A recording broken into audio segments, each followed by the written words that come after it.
Baik, di malam minggu ini semakin malam semakin menarik perbincangannya pemirsa. Mas Andi, kalau kata Bang Andi Malarangeng, Pak SBY nggak ada masalah kok. Walaupun Mas Kirdi bilang kalau dilihat secara titik tengah garis lurus gitu, kayaknya Pak SBY condong menjauh dari Pak Jokowi. Kalau menurut Mas Andi, yang orang dekatnya Pak Jokowi, ini sinyal-sinyalnya Pak Jokowi gimana sih? Nyaman atau nggak sih duduk di situ? Ya, kalau kita lihat itu, sinyal nyaman kok. Beliau memposisikan dirinya itu udah seperti saya gini kan, nyaman, gitu kan. Kalau dibilang ada condong, nggak ada condong kan Pak SBY kan besar ya badannya ya kan. Mana bisa ada space untuk ke kiri ke kanan. Kan kita lihat seperti itu. Dan juga dia sangat profilnya bagus sekali tuh, coba kita lihat duduk tadi, ya kan. Pak Jokowi coba tangan begini, dia nyaman untuk itu. Dia hikmat benar mendengarkan apa yang diucapkan oleh Pak Prabowo pada laporannya beliau kan di sidang MPR DPR itu nyaman. Saya rasa juga Pak Andi ini Abang Dani Puang Andi Malarangeng ini pasti juga setuju untuk itu. Tidak ada masalah untuk semuanya itu. Ini luar biasa loh. Jadi ini adalah contoh yang paling bagus buat kita ini gitu. Ya artinya buat anak-anak muda inilah contoh yang paling bagus. Dua kepala negara, nanti kalau ada satu Ibu Mega di situ, itulah. Duduknya di mana Mas? Kalau menurut Mas Andi, kalau Bu Mega itu kan hadir? pasti protokol yang ngatur. Ya, bukan kita yang ngatur. Protokol taruh di mana? Mau di kiri atau di kanan? Yang jelas ini sudah ada gambaran bahwasannya ini kita tuh fine-fine saja, nggak ada masalah dalam hal apapun untuk Indonesia ini. Baik. Prof Gun-Gun, betulkah fine-fine saja, baik-baik saja hubungan antara Presiden ke-6 dan Presiden ke-7 Republik Indonesia? Kalau kita lihat dari perjalanan sejarahnya, nampaknya pernah panas dingin juga, Prof? Iya, kalau sejarah politik soal dua figur ini memang juga pernah ada, ya kan, ada hambatan ya, psychological barrier ya, ada hambatan psikologis ya, kayak misalnya mungkin masih ingat lah periode pertama Pak Jokowi, posisi Pak Jokowi kan merepresentasikan kekuatan politik PDI Perjuangan kan waktu itu, karena diusung oleh PDI Perjuangan, dan Bu Mega dan Pak SBY kan ada psychological barrier juga waktu itu. Kemudian sempat juga mengeras, misalnya mungkin ada diksi begal ya, waktu itu masih ingat ya. Itu juga sempat muncul letupan-letupan, terutama dari para elit Partai Demokrat, sampai beberapa kali kan seingat saya melakukan press conference misalnya di DPP, dan eksplisit juga ada verbal aggressiveness terhadap Pak Presiden Jokowi waktu itu. Jadi kalau dibilang punya historis ya punya juga sebenarnya kerenggangan komunikasi politik di antara Pak Jokowi dan Pak SBY, termasuk juga tentu ya melibatkan juga sosok lain yaitu Ibu Megawati, karena waktu di periode pertama tentu kan diusung oleh Ibu Mega waktu itu. Maksud saya oleh PDI Perjuangan. Tapi itu kan sejarah ya, bahwa saat ini dan ke depan apakah kemudian akan terjadi rivalitas lagi, itu akan bergantung pada konteks dinamis. Bagaimana misalnya kebutuhan-kebutuhan politik ya saat ini dan ke depan dari Partai Demokrat, dari PDI Perjuangan, itu yang saya bilang polanya itu di Indonesia itu pola koopsi. Seperti apa ya, itu? pola koopsi itu seringkali bergonta-ganti pasangan kan dalam koalisi, ya kan? Coba cek sejarah koalisi di Indonesia. Belum tentu koalisinya bisa permanen. Ya, hari ini berkoalisi dengan siapa, 2029 bisa kemudian berkoalisi dengan siapa. Bergantung pada 3 faktor yang saya sebut tadi. Begitu. Jadi ya ini kan panggung yang sifatnya seremonial ya. Jadi mantan-mantan presiden udah pasti duduk bersebelahan. Ya, jadi ini sebenarnya tidak memiliki makna signifikan untuk melihat apakah mereka itu akan mengalami rivalitas lagi di masa mendatang. Ya, kita lihat aja dari pertemuan ini, kemudian ada peristiwa-peristiwa politik ke depan, apakah kemudian komunikasi politik resiprokalnya tadi itu membaik atau memburuk. Ya, faktornya itu ditentukan 3 hal. Pertama, dinamika isu, yang kedua pergulatan aktornya, kemudian yang ketiga adakah game changernya yang kemudian bisa mengubah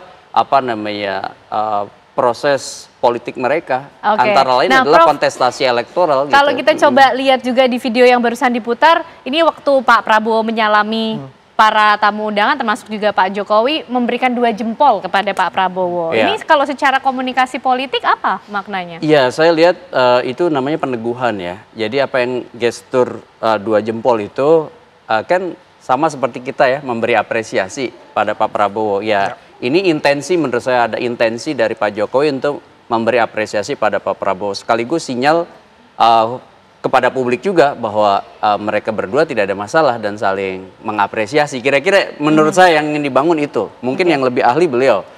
Tapi dari sisi komunikasi politik itu pasti dilakukan dengan sengaja untuk kemudian juga menjadi bacaan publik bahwa kedua tokoh ini saling mendukung. Gitu. Bang Andi Malarangeng, terkait apa yang sudah disampaikan oleh Prof. Gun-Gun, kemudian tadi hubungan resiprokal, bagaimana sejarah masa lalu, tapi bisa juga begitu dinamis nantinya ke depan. Ada Mas AHY dan juga ada Mas Gibran di dalam pemerintahan Prabowo Subianto. Ini juga sudah mulai dipikirkan bagaimana agenda politiknya ke depan dengan adanya putra mahkota di dalamnya? Yang jelas kalau sekarang kami Partai Demokrat tentu saja mendukung Pak Prabowo, pemerintahan Pak Prabowo, dan kami ada di dalamnya bagian dari Koalisi Indonesia Maju dan Kabinet Merah Putih ini. Jadi itu posisi memang 5 tahun ke depan ini itu. Dan bahkan kalau kita siap mendukung Pak Prabowo untuk periode kedua, kalau beliau berkenan untuk maju lagi. Tetapi 2029 ini kan sesuatu akan ada kontestasi baru lagi dengan kita lihat juga sistem juga masih belum jelas ini bagaimana ini soal pemisahan pemilu daerah, pemilu nasional, pemilu presidennya jelas 2029. Dan tentu saja kami juga siap-siap untuk melihat bagaimana konteks politik akan ada 2029. Nah, tapi masih terlalu jauh nih. Belanda masih jauh sekarang ini. Saya rasa masing-masing partai, terutama Partai Demokrat sekarang ini dalam posisi konsolidasi partai. Karena kira-kira kontestasi itu kira-kira musim pemilu ini baru mulai ya pertengahan akhir 2027 atau bahkan 2028. Sehingga waktu sekarang kita fokus untuk Mas AHY misalnya fokus sebagai Menko, Menteri Koordinator untuk Infrastruktur dan Pembangunan Kewilayahan. Itu posisi sekarang. Kalau 2029 kita lihat nanti. Berarti konsolidasi internal di partai yang disampaikan sejauh ini mendukung jalannya pemerintahan Presiden Prabowo Subianto. Seperti itu ya Bang Andi? Betul sekali, betul sekali. Itu komitmen kami dan kami tunjukkan itu dengan semua kader Demokrat mendukung pemerintahan Presiden Prabowo. Oke, baik Mas Kirdi, kita coba lihat lagi lah ya gestur lain yang menarik di momen kemarin sidang MPR dan juga sidang bersama DPR DPD. Tadi Pak Jokowi memberi 2 jempol berdiri gitu kepada Pak Prabowo. Maknanya bisa lebih dalam lagi tidak sih soal itu? Saya sepakat bahwa ini tidak mungkin sesuatu yang tanda petik tidak disengaja. Dalam acuan kalau saya menggabungkan nih informasi dari guru-guru saya mereka berdua ini nih gitu ya. Itu yang dilakukan oleh Pak Jokowi cuma menunjukkan kepada publik bahwa mereka baik-baik saja. Dan itu dibutuhkan oleh masyarakat. Untuk apa? Meredam bahwa ada sebuah perseteruan di antara keduanya, sehingga masyarakat bisa lebih tenang, menjalankan bisnis, menjalankan kehidupan sehari-hari. Namun saya perlu menegaskan satu hal. Kalau kita bicara tentang psikologi manusia, sah dan wajar, sangat sah dan wajar kalau antar manusia, antar A dan B, antar Pak Prabowo, Pak Jokowi, Pak SBY, Pak Yusuf Kala dan sebagainya, itu masing-masing punya grudge gitu, punya sebuah katakanlah misalnya hal-hal yang tidak disukai misalnya, atau sesuatu hal yang agak terganggu, itu sah-sah saja. Pertanyaannya bukan apakah antar para elit ini mereka punya sebuah hambatan tadi psychological barrier, saya meminjam dari Prof. Gun-Gun. Apakah punya psychological barrier apa enggak? Kedewasaan mereka sebagai manusia, sebagai elit dan sebagai tokoh Republik Indonesia adalah kemampuan untuk mengatasi itu semua demi Republik Indonesia. Itu yang paling penting dan bisa terlihat nanti dengan manuver-manuver politiknya. Apakah kemudian menghalalkan segala cara atau tidak? Jadi yang paling penting kan bukan punya perasaan saya berhak punya nggak suka sama si A atau si B. Saya manusia kok. Atau saya sangat mengagumi Prof. Gun-Gun, mengagumi Bang Andi Malarangeng juga sah-sah saja sebagai manusia. Tapi apakah saya bisa tetap kemudian netral begitu ada kesalahan dilakukan oleh orang-orang yang saya kagumi ini? Apakah saya bisa tetap adil ketika terkait dengan orang yang tidak saya sukai itu? Kan gitu, itu lebih penting. Nah, yang ingin ditunjukkan oleh mereka di dalam katakanlah momen seremonial besar ini adalah supaya rakyat Indonesia melihat bahwa ini akur. Apakah nanti akur beneran atau enggak, itu kelihatan dari manuver-manuvernya mereka secara individu dan secara partai. Gitu aja sebetulnya. Oke, Prof Gun-Gun sepakat kedewasaan politik kita lihat dalam momen seremonial kemarin dari para petinggi partai atau petinggi atau elit negeri ini. Ya, saya sih selalu suka ya momen menjelang kemerdekaan, HUT kemerdekaan RI, karena biasanya berkumpul kan, dan itu tradisi yang harus terus dipelihara, dikelola gitu. Pernah juga satu momentum di mana kita kehilangan itu kan, mantan presiden tidak mau datang, kemudian meskipun ada juga presiden kelima yang tidak hadir ya Prof ya? Iya, karena sakit kan. Karena sakit, ya, oke. Ya, jadi jangan dilanjutkan. Oke. Ya, kita berharap sih sebenarnya ke depan ini jadi tradisi baik ya. Meskipun sekali lagi ini adalah seremoni alias front stage-nya dari sebuah panggung komunikasi politik. Di backstage ya belum tahu kita. Proses rivalitas itu akan seperti apa dan faktor determinan konflik ke depan apa aja itu sangat dinamis. Tapi yang paling penting adalah impresi bagi publik bahwa elit itu bisa bertarung tapi bisa juga bertemu. Dan momen kebangsaan seperti ini harusnya bertemu dan itu bisa jadi oase. Bisa jadi oase yang penting bagi halayak ya, yang termasuk selalu kemudian sehari-hari itu dipenuhi dengan wacana soal rivalitas. Oke, meskipun tidak hadir bersama, hari ini Bu Mega hadir ya Prof dalam pelantikan atau pengukuhan Paskibraka sebagai BPIP. Nah, ini juga kita bisa maknai seperti apa Prof? Bahwa Presiden kelima Republik Indonesia juga tadi sebagai partai penyeimbang juga masih tetap mendukung pemerintahan Prabowo Subianto? Iya, dan itu pilihan, posisi, dan sikap politik yang cerdas menurut saya bagi PD Perjuangan. Dan Bu Mega juga sebagai tokoh berpengalaman ya, saya lihat memosisikan diri sekarang ya itu penting dalam konteks negara demokrasi besar seperti Indonesia. Harus ada partai yang juga berposisi sebagai kekuatan penyeimbang. Dan insentif elektoral kalau kita perhatikan dari sejarah kepartian di Indonesia pernah diperoleh oleh PD Perjuangan justru pada saat berposisi sebagai kekuatan penyeimbang Pak SBY 2 periode begitu, sebagai kekuatan oposisi.